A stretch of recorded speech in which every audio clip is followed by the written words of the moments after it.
America में गौतम अडानी से जुड़ा है। Adani Group, the US and India relationship. Seeking Gautam Adani's arrest. The US government has taken the Adani Group to court.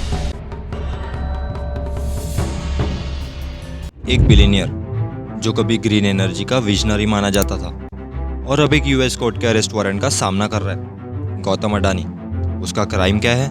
Solar power projects के लिए दिए गए funds का मिसयूज करना। लेकिन एक सेकंड, क्या ये वही इंसान नहीं है जो करोड़ों लोगों के लिए ग्रीनर फ्यूचर का प्रॉमिस करता था? आखिर ऐसा क्या हुआ?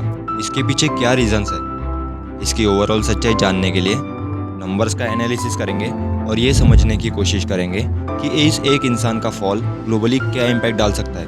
Point number 1, arrest warrant and allegations. Let's start with the basics. अक्टूबर 2024 में एक यूएस फेडरल कोर्ट ने गौतम अडानी के अगेंस्ट एक अरेस्ट वारंट इशू किया। उनका एलिगेशन ये था कि उन्होंने सोलर पावर प्रोजेक्ट्स के फंड्स का गलत इस्तेमाल किया है और ये सिर्फ एक अकाउंटिंग एरर की बात नहीं थी। कोर्ट फाइलिंग्स के हिसाब से $3.2 बिलियन का एरर था। $1 बिलियन अल्जेडली शेल कंपनीज और ऑफशोर अकाउंट्स के थ्रू डाइवर्ट किए गए थे। जो फंड्स रिन्यूएबल एनर्जी इंफ्रास्ट्रक्चर के लिए अलॉट किए गए थे वो पॉलिटिकल डोनेशंस, पर्सनल वेंचर्स और क्वेश्चनेबल इन्वेस्टमेंट्स में चले गए। इसका अभी तक कोई खुलासा नहीं हो पाया। अब अगर आप सोच रहे हो कि इतना पैसा कैसे मिस हो गया, तो आप अकेले नहीं हो। अथॉरिटीज़ ने इसे रिन्यूएबल एनर्जी सेक्टर के फाइनेंशियल मिसकंडक्ट का सबसे डेयरिंग एग्जाम्पल बोला है। पर ट्विस्ट ये है कि अडानी ग्रुप ने सभी एलिगेशंस को डिनाई किया है। कह रहे हैं कि ये एक पॉलिटिकली मोटिवेटेड अटैक है। क्या ये सच है या सिर्फ एक एक्सक्यूज? कमेंट सेक्शन में अपने ओपिनियन ज़रूर जाहिर करें। क्या आपने नोटिस किया है बिलियनियर्स के साथ पॉलिटिक्स का ब्लेम लगना क्या एक कॉमन एक्सक्यूज नहीं बन चुका है? शायद प्रॉब्लम पॉलिटिक्स में नहीं है, उनके अकाउंटिंग स्किल्स में है। Point number 2, global impact of Adanis fraud.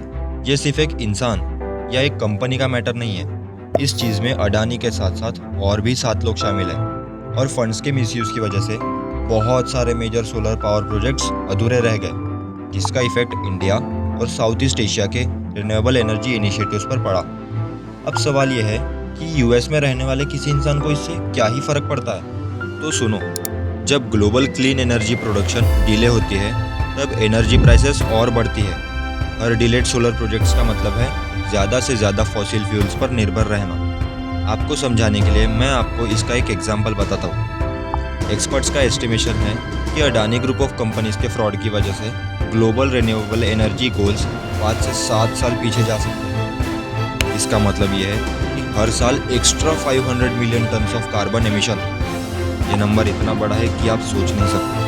अगर क्लीन एनर्जी के और भी बिलियनियर्स ऐसे कांड करें तो क्या हम उन पर भरोसा कर पाएंगे, जो प्लेनेट बचाने का प्रॉमिस तो करते हैं? लेकिन नंबर्स तो सिर्फ एक आधी कहानी है। असली सवाल तो ये है कि अडानी ने ये सब किया कैसे और उनका साथ किसने दिया। Point number 3, how it happened, a breakdown. अब बात और उलझने लग जाती है क्योंकि इन्वेस्टिगेटर्स ने एक कॉम्प्लेक्स वेब को एक्सपोज किया है जो 100+ शेल कंपनीज से बनी थी। ये कंपनीज बहुत ही स्मार्ट वे में यूज़ की गई थी, प्रोजेक्ट के कॉस्ट को बढ़ाने के लिए, गवर्नमेंट सब्सिडीज को डाइवर्ट करने के लिए और मनी लॉन्ड्रिंग के लिए। ज़रा सोचिए, एक सोलर पैनल जो असली में $1000 का है, वो पेपर पे $10,000 दिखाया गया और एक्स्ट्रा $9,000 सीधा ऑफशोर अकाउंट्स में गए। और बात सिर्फ यही ख़त्म नहीं होती। विसल ब्लोअर्स का कहना है कि कुछ फंड्स का यूज़ लॉबिंग एफर्ट्स के लिए भी किया गया था यूएस और यूरोप जैसे देशों में, ताकि ज़्यादा से ज़्यादा कॉन्ट्रैक्ट्स अडानी की कंपनीज को मिल सके। इस स्कीम का स्केल और सोफिस्टिकेशन बहुत ही शॉकिंग है। लेकिन सवाल ये है कि ये पहले क्यों नहीं पकड़ा गया? सिस्टम ने ज़्यादा ट्रस्ट किया और रेगुलेटर्स ने जानबूझकर इग्नोर किया। बने रहिए क्योंकि अगले पार्ट में हम इसके फॉलोआउट पर बात करेंगे। Point number 4, fallout, legal, financial and public reaction. तो अब क्या होगा? सबसे पहले अडानी के अरेस्ट वारंट की न्यूज़ ने ग्लोबल फाइनेंशियल मार्केट्स को हिला दिया है और उससे लगभग $22 बिलियन का मार्केट वैल्यू वाइप आउट हो गया। अडानी की जितने भी कंपनीज हैं सब ऑलमोस्ट 20 to 25% तक गिर चुके हैं, चाहे फिर वो अडानी पोर्ट्स हो, अडानी पावर हो या फिर अडानी ग्रीन हो। इन्वेस्टर्स भाग रहे हैं, बैंकिंग फंड्स को रोक रहे हैं और इंडियन गवर्नमेंट के कुछ अलाइज भी उनसे दूरी बना रहे हैं। सबसे बड़ा लॉस इसमें बिलियनियर्स का नहीं है, ये आम लोगों का है।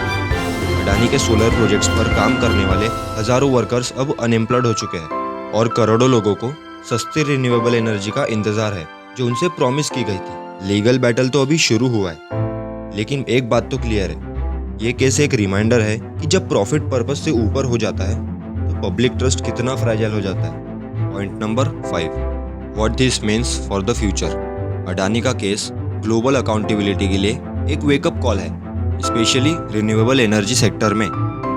यह हाईलाइट करता है कि स्ट्रॉन्गर ओवरसाइट, ज़्यादा ट्रांसपेरेंसी और पब्लिक गुड्स को प्राइवेट गेन से ऊपर रखना कितना ज़रूरी है। एक इंडिविजुअल के तौर पर हम इतने बड़े लेवल के करप्शन के सामने हेल्पलेस फील कर सकते हैं, लेकिन सच ये है कि आपकी आवाज़ मैटर करती है।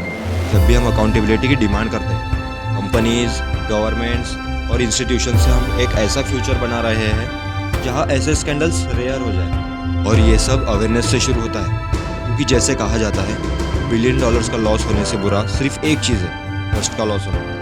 तो गौतम अडानी के डाउनफॉल से हमें क्या सीखना चाहिए? यही कि अकाउंटेबिलिटी के बिना आपकी वेल्थ एक टिक टिक करने वाला टाइम बॉम्ब है। और जब बात अकाउंटेबिलिटी की ही हो रही है तो चलिए बात करते हैं उन फाइनेंशियल ट्रैप्स की जो मिडिल क्लास माइंडसेट में लोगों को फंसा कर रखते हैं। हमारे previous video 5 reasons keeping you poor को देखने के लिए यहाँ क्लिक करें और इसे बाहर निकलने का पहला स्टेप ले लीजिए।